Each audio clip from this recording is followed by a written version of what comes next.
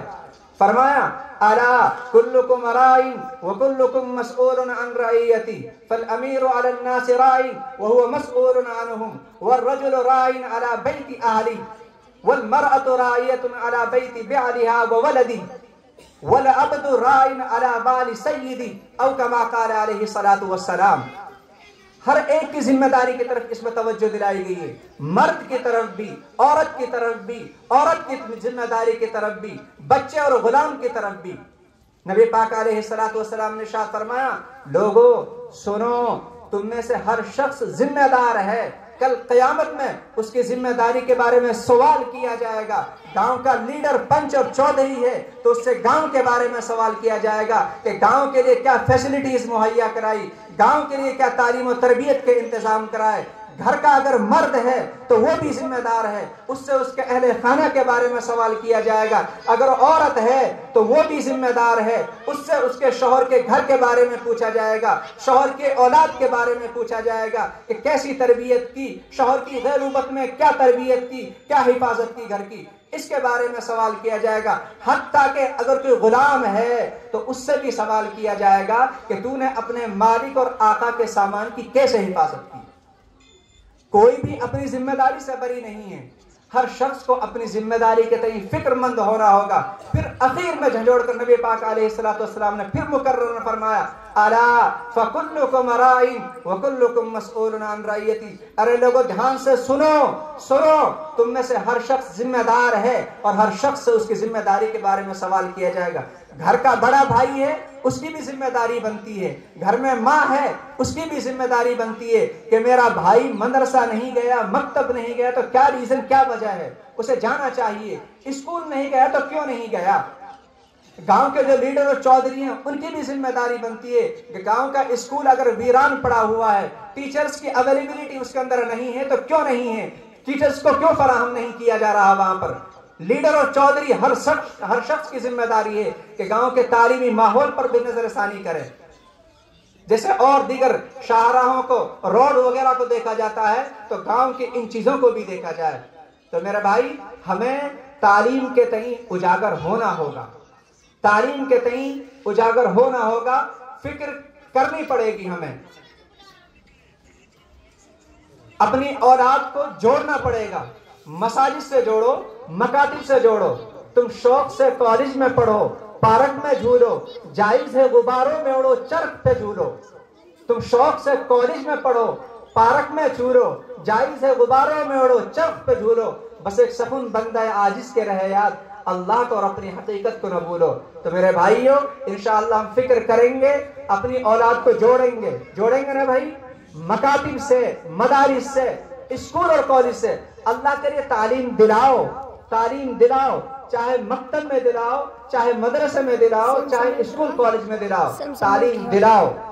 اللہ تبارک و تعالی ہم سب کو جو ہے کہنے سننے سے زیادہ عمل کی توفیق عطا فرمائے۔ وآخر دعوانا الحمدللہ رب العالمین۔